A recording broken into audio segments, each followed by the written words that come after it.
সিদরাতুল মুনতাহা ইসলামী বিশ্বাস অনুযায়ী সপ্তম আসমানে অবস্থিত এক বিশেষ গাছ, যা জান্নাতের সীমানায় অবস্থিত।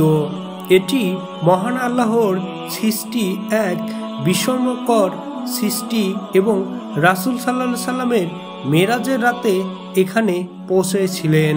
সিদরাতুল মুনতাহার বিবরণী: এটি একটি বহু বড় ও বিশেষ গাছ, যা ছদ্রাও গাছ, বের গাছ বা লোটস গাছ হিসেবে পরিচিত। মুনতাহা শব্দের অর্থ শেষ সীমা বা চূড়ান্ত সীমা, অর্থাৎ এটি এমন এক স্থান যেখানে ফেরেশতারা ও মানুষের জ্ঞান সীমাবদ্ধ হয়ে যায়। এটি জান্নাতের প্রবেশদ্বারের কাছাকাছি অবস্থিত এবং এর শিকড়গুলো জান্নাতের মধ্যে। কোরআনে সিদরাতুল মুনতাহার উল্লেখ সূরা আন-নাজমে বলা হয়েছে, এবং নিশ্চয়ই তিনি রাসূল সিদরাতুল মুনতাহার কাছে ছিলেন যখন এটি আবৃত করে রেখেছিল যা কিছু আবৃত করেছিল। তার দৃষ্টির কোনো বিভ্রান্তি হয়নি এবং সে যা দেখেছে তা মিথ্যা নয়। মিরাজের সঙ্গে সম্পর্ক: নবী মুহাম্মদ সাল্লাল্লাহু আলাইহি সাল্লাম যখন মিরাজে গিয়েছিলেন তখন তিনি সিদরাতুল মুনতাহায় পৌঁছান। এখানে তিনি জিবরাইল আলাইহিস সালামকে তার প্রকৃত রূপে দেখেছিলেন। এর ওপারে শুধুমাত্র আল্লাহর বিশেষ অনুমতিপ্রাপ্তরাই যেতে পারেন।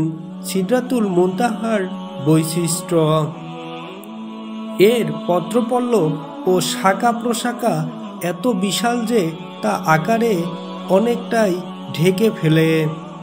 এর সৌন্দর্য ও আকার বর্ণনাতীত। ফেরেশতারা ও অন্যান্য সৃষ্টি এখানে থেমে যায়। এর ওপারে কেবল আল্লাহর ইচ্ছাতেই কেউ যেতে পারেন। সিদরাতুল মুনতাহার গুরুত্ব: এটি আলেমে গায়েব, অদৃশ্য জগতে অবস্থিত। এটি জান্নাতের দরজা সংলগ্ন। এখানে পৌঁছে নবী সাল্লাল্লাহু আলাইহি সাল্লাম আল্লাহর সাথে সাক্ষাৎ করেন এবং উম্মতের জন্য 50 ওয়াক্ত সালাতের বিধান পান।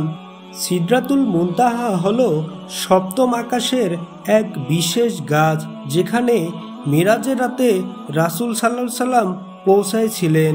এটি ফেরেশতাদের জন্য শেষ সীমা এবং এর উপরে শুধু আল্লাহর আদেশেই কেউ যেতে পারে।